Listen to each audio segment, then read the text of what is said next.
রিমঝিম ধারাতে বৃষ্টি পড়ছিল আর আমরা চলেছিলাম আমার দেশের বাড়ি বসন্তপুরে।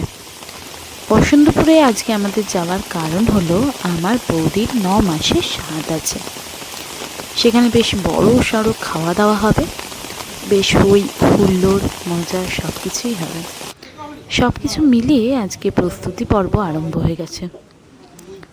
এখানে দেখতে পাচ্ছ বৌদি প্রথমে খাওয়ার আগে তার নাড়ু গোপালকে খাইয়ে দিচ্ছে।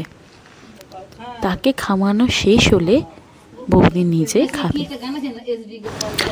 অনেক ঝড় বৃষ্টি মাথায় নিয়ে আজকে অনেক বিপদ সামলে অনেক রকমের সমস্যাকে দূরে সরিয়ে রেখে এই প্রোগ্রামে আমি সামিল হয়েছি। মিষ্টি এবং ফল খাওয়ার পর সবাই মিলে দান দুব্য এবং তেল সিঁদুর প্রদীপ জ্বালিয়ে বৌদিকে আশীর্বাদ করলো। আশীর্বাদ পর্ব শেষ হওয়ার পর দুটো বাচ্চা ছেলেকে পাশে বসে খেতে হয়। আর এটা ছিল আজকে আমার লুক। আমার লুকটা কেমন লাগলো সেটা অলরেডি তোমরা দেখে ফেলেছো ফেসবুকের পোস্টে। আমার গলা শুনে তোমরা বুঝতে পারছো আমার শরীর ভীষণ খারাপ। তারপরেও আমি এই ব্লগটা অনেক দিন ধরে ফেলে রেখেছিলাম, তাই আজকে ভাবলাম পোস্ট করে দিই।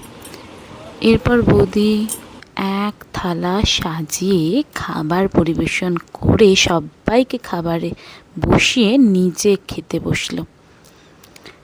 এখানে কি কি খাবার ছিল সেগুলো তোমরা সবাই দেখে নাও।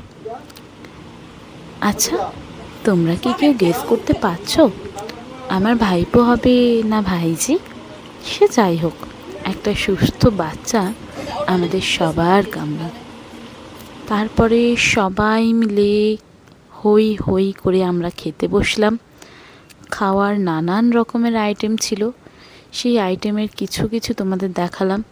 এখানে ফ্রাইড রাইস, চানা, বেগুনি, স্যালাড ছিল। আর তারপরে ভিডিও করা হয়নি। তারপরে খাওয়া দাওয়া সেরে একটুক্ষণ জিরিয়ে আমি রেডি হয়ে আমার বাড়ির উদ্দেশ্যে বেরিয়ে পড়লাম, কারণ আজকে ছিল আমার নাইট, ফার্স্ট নাইট। যেতে তো হবেই না, কিচ্ছু করার নেই।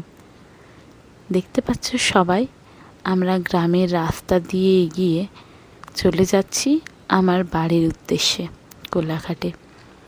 ওয়েদারটা ভীষণ সুন্দর ছিল, একটু একটু বৃষ্টি নামেও করছিল। দেখা হচ্ছে নতুন একটা ব্লগে। টাটা।